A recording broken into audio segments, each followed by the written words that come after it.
মিনাখার চৈতল এলাকায় ভয়ঙ্কর দৃশ্য। মিনাখার চৈতল নেরুলি এলাকায় হঠাৎই টর্নেডোর মতো এক আজব প্রাকৃতিক দৃশ্য চাঞ্চল্য ছড়িয়ে পড়ে। এদিন দেখা যায় একটি জলাশয় থেকে হঠাৎ বিশাল জলরাশি ঘূর্ণবায়ুর টানে আকাশের দিকে উঠে যাচ্ছে। ক্রমে সেই জলরাশি একটি কুণ্ডলী পাকিয়ে আরও উপরে উঠতে থাকে, যা দেখে এলাকাবাসীর মধ্যে চরম আতঙ্ক ছড়ায়।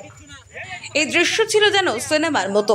গ্রামাঞ্চলের মানুষ এমন প্রাকৃতিক দৃশ্য আগে কখনো দেখেননি। কেউ কেউ প্রথমে ঘর থেকে বের হতে ভয় পান, আবার অনেকেই বাইরে এসে মোবাইলে ভিডিও ধারণ করেন। সোশ্যাল মিডিয়ায় ইতিমধ্যে সেই ভিডিও ভাইরাল হয়ে গেছে। প্রায় কয়েক মিনিট ধরে চলা এই টর্নেডোর মতো ঘটনা শেষ হতেই আশেপাশের এলাকা লণ্ডভণ্ড হয়ে যায়। গাছপালা ক্ষতিগ্রস্ত হয়, ছোটখাটো কাঁচা বাড়ির ছাউনি উড়ে গেছে বলে স্থানীয় সূত্রে জানা গিয়েছে।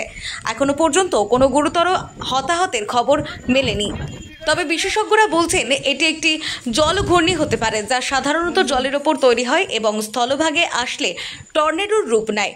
লোকজন প্রথমে বোঝে না কি হচ্ছে, কেউ হাঁসফাঁস করে ঘরের ভেতরে ঢুকে পড়ে, কেউ দৌড়ে মাঠে, কেউ আবার মোবাইল তুলে ক্যামেরা অন করে কাপা হাতে কাপা হৃদয়ে। বৃদ্ধ মহিলা, শিশু সবাই যেন সময়ের গহ্বরে আটকে পড়ে। শিশুরা কাঁদছে, গবাদি পশু দিশেহারা হয়ে ছোটাছুটি করছে, গাছের পাতা ঝরে পড়ছে এক ভয়াল শব্দে। টর্নেডোটি ছিল ক্ষণিকের, মাত্র কয়েক মিনিটের, কিন্তু তার উপস্থিতি যেন ছাপ ফেলে গেল হৃদয়ের গভীরে।